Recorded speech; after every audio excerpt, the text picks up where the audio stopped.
All right, let's talk about Happy Death Day. All right, let's talk about Happy Death Day. All right, let's talk about Happy Death Day. Wait, didn't I just say that? This is a film that, if for some reason you have yet to see the trailer for this, absolutely avoid it at all costs. Truly, every big moment in this film, pretty much, is revealed in this trailer.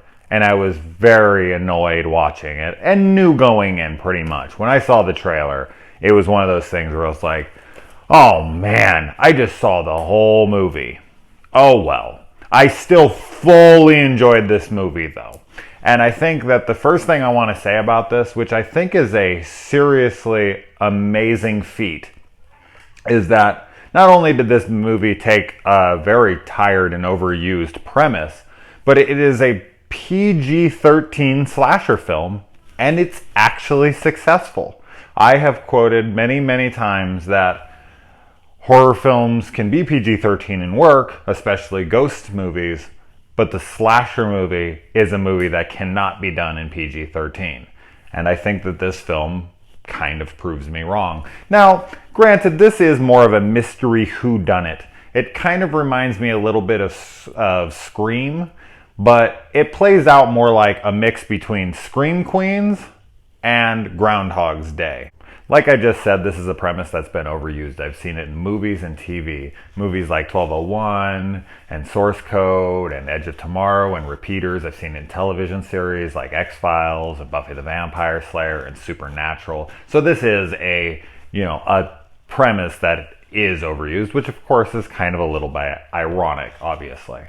But what I did appreciate about this movie is that they introduced a new little spin and twist on it to up the urgency of the character. And I liked it, although they do kind of abandon it once they introduce it, but I was appreciative that they introduced it at all and tried to change it up, if only a little bit. Now, if for some reason you know what this movie is about, it is basically a Groundhog's Day type horror movie. And a girl is murdered on repeat. She loops the same day over and over again, and she's trying to figure out who her killer is to stop the loop. I like the main character a lot. I think that her character was written well enough, because this is a horror comedy, and it is a little bit more comedy than horror, but I don't think it's as much as some people are saying. I've seen a couple reviews on this saying that, it's like mostly comedy and a little horror. And it's like, they make it seem like it's like 90-10. And I would say it's more like 60-40. 60 comedy, 40 horror. So Tree's character has a lot of fun with it. She isn't just miserable the whole time and terrified. There's a lot of comedy that goes on. And that brings me to my favorite scene in the whole movie, is the suspect montage. When she's trying to eliminate suspects, they do a montage of her trying to eliminate them, and it's hilarious. I really just had a totally fun time with that.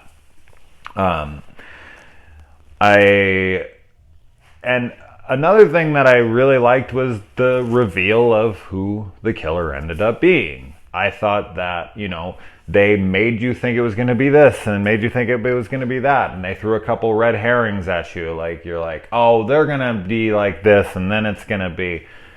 And I honestly have to say I was very satisfied with what it ended up being. And they went to the lengths enough to address all of the little things that made it make sense. So is it a little bit fantastical to believe? Sure, but come on, this premise enough, you should be able to be okay with that. The reveal is a little over the top. I liked the kid's room that she keeps waking up in. His name is Carter, and you could just tell whoever made this movie is a horror fan, or a film fan in general. But he has a They Live poster, a Repo Man poster, and the coolest shit ever, a Mystery Science Theater 3000, the movie poster, which I was just like, holy shit! That's my favorite fucking comedy. If you're not a fan of Mystery Science Theater 3000, or if you haven't seen it, my God, what are you doing with your life? My only real complaints here is, and this is something that I have a problem with in every one of these, and I'll use Groundhog Day as an example because I know that that's a movie that most people have seen and know very well.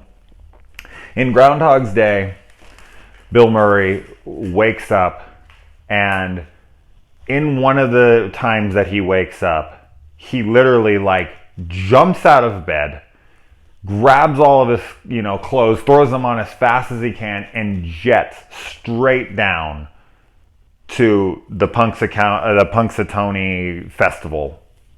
And when he gets there, everything that was going to happen, he's still late somehow.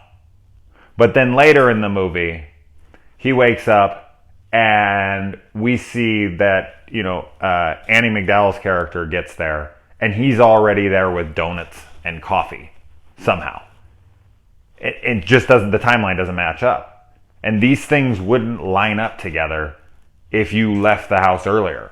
It doesn't play within its own rules. So like when she leaves the house in in that first minute, when she leaves the house quicker than when she would have before, these things wouldn't line up the way they do. And it just irritates me. So I know that's nitpicky, but it's like, really? You couldn't have changed them to match up? It really wouldn't have been that hard. So that's irritating to me for sure. And then, honestly, I don't really have a lot of negatives to say about this movie. I was pretty damn satisfied with it overall. It was a fun time. It is really funny. It has some heartfelt moments that I genuinely felt. It has likable characters. It has very dislikable characters.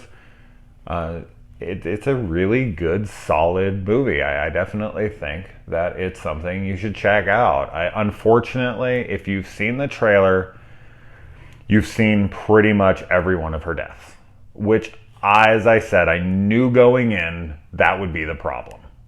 And so, no big surprise there. But I laughed a lot. I really was invested. I really cared about what was going on. I wanted to see how she was going to possibly get out of it, or if she was going to get out of it. And so, I definitely recommend it. Now I'm going to talk about spoilers really quick. So if you haven't seen this movie, go ahead and shut it off. So, spoiler talk. The reveal of the killer I thought was really cool. It got to the part where they revealed that, the guy in the hospital was the killer. And I was just so taken aback. Like, this is the biggest cop-out bullshit I've ever seen. Like, this doesn't make any fucking sense. Like, you set it up for all of these suspects and then it's going to be some random mental patient in a hospital. And then when they were, revealing that it was the other person, that it was the girl, at the very beginning of their reveal with her, I was like, so she was going to kill her and then this guy just so happened to escape and she had two people after her in the same night? And I was annoyed in that moment. Like, okay, this is even more ridiculous. But then when it showed that she works at the hospital and she was the one accessed and she gave him the mask and I was like, oh, this actually makes a lot. This is pretty cool. Like, this really actually adds up. I actually was really impressed that they went to the lengths of actually explaining everything. Why he would have the mask when he attacked her in the hospital and, all of those things. So, yeah, I really liked the ending of this movie.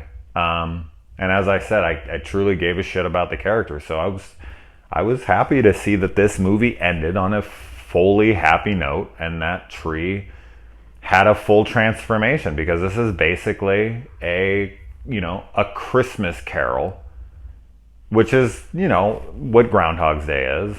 It's just somebody having a chance to fix what's wrong with them. This is just a different spin on that. And I liked that. I liked that her character was so shitty and that she then became good throughout the movie. I know that's cliche, obviously, but it really worked for me as this movie kind of kept going on and you learned more about this girl, that her mom had died and that they'd shared the same birthday and they were so close, and that she had basically just went to drink and went to fuck, married men and became this total horrible person to try to drown it out. It just, because of how they revealed it and because of how she embraces the changes, it totally worked for me. So with it being like a comedy and a horror, I wasn't expecting so many dramatic elements that totally worked for me. So kudos to these guys for pulling off comedy, horror, and like drama with a a redemption story thrown in. So there's a lot of elements going on here. So anyway, I'm signing off. This movie is a total blast. Obviously, if you're still watching at this point, you saw it, and now you can tell me how wrong I am.